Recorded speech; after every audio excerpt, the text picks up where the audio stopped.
Hey guys, here today at Stambaugh Auditorium. Beautiful, amazing acoustics, and I thought it would be the perfect place to talk to you about the difference between the modern violin and the Baroque violin.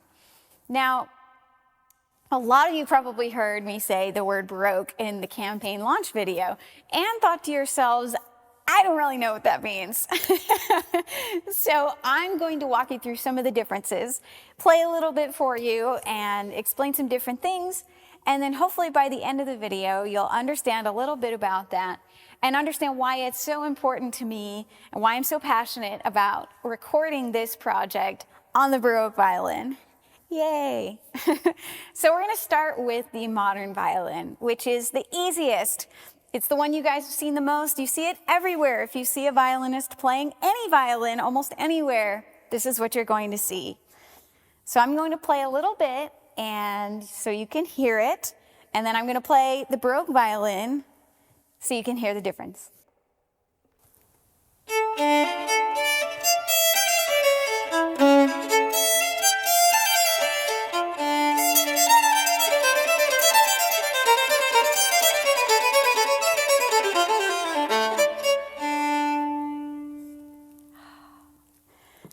Oh, I love playing the violin so much, in any form. But getting to play Bach, there's so much to it. And playing it on the Baroque violin means playing it as closely as it would have been performed during the time when Bach wrote it, which is incredibly important to me. And here's why. The style is totally different. The techniques are totally different. We're going to cover the details in a second, but let's start with the Baroque violin itself. Now, a lot of people don't ever think about how the violin got to be what it is today. Well, there was an evolution.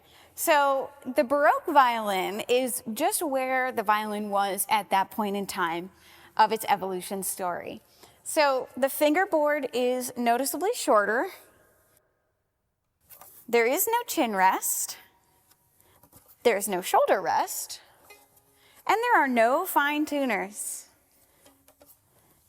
And the bow is shaped differently, which we will also cover more later.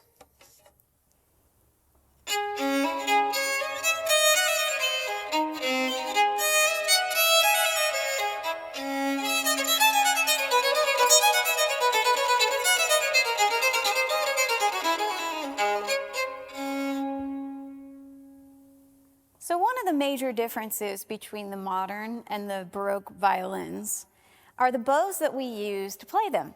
So the modern bow, there's no real surprise here. I'm sure a lot of you have seen this before. So this bow had to evolve to accommodate all the advanced techniques that people like Mozart, Tchaikovsky, Stravinsky, and all the modern composers of today have demanded of the violinist. So I'm going to play a little bit so you can hear just how this sounds when I play some Bach.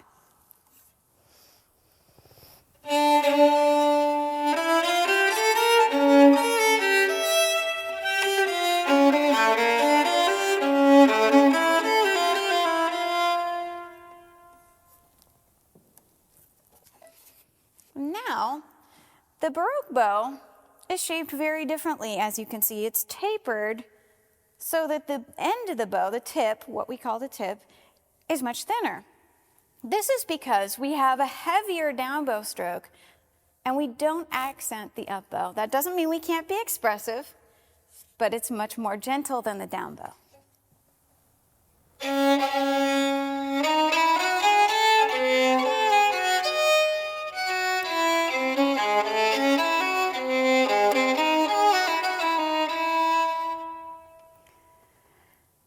Now, you may be able to hear that these strings need replaced. Yes, they do. The thing about these violins, which leads me into my next point, which is about strings, is that they use gut strings. And in particular, the most popular is sheep gut, which is very different than the modern violin, which uses synthetic strings made of some combination of aluminum and steel. So I'm going to play them both again so you can hear the difference. Hear these synthetic strings.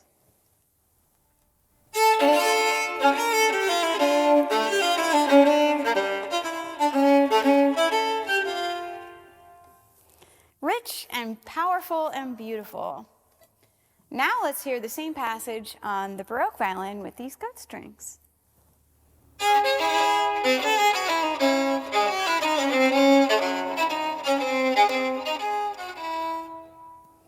It's very different timbre, very different tone. So the next thing I want to talk about also has to do with the strings and how they are tuned. The modern violin is tuned from highest to lowest, E, A, D, and G.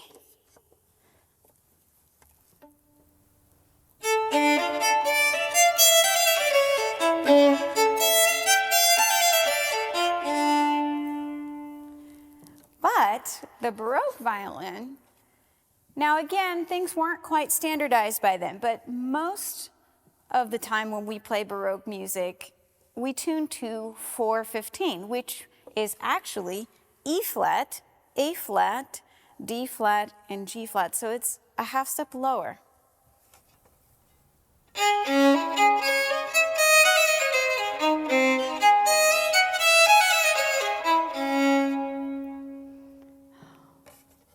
With those things in mind, I'm going to play a few passages so you can hear them side by side. We'll start with the modern violin.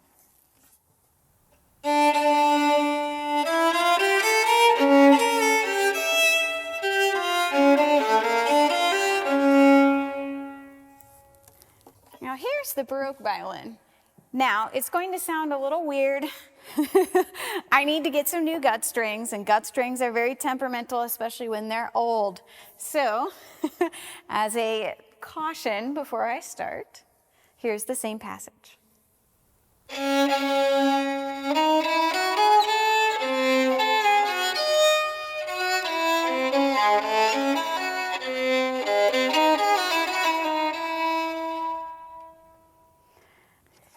Well, I hope that this video has helped you understand some of the differences between the modern violin and the Baroque violin. Thank you for joining me for this video, and thank you for all of your support on this project. So far, I have been overwhelmed, and I am so grateful. Feel free to share it with your friends, your family, and total strangers. And we can't wait to see you on the next video.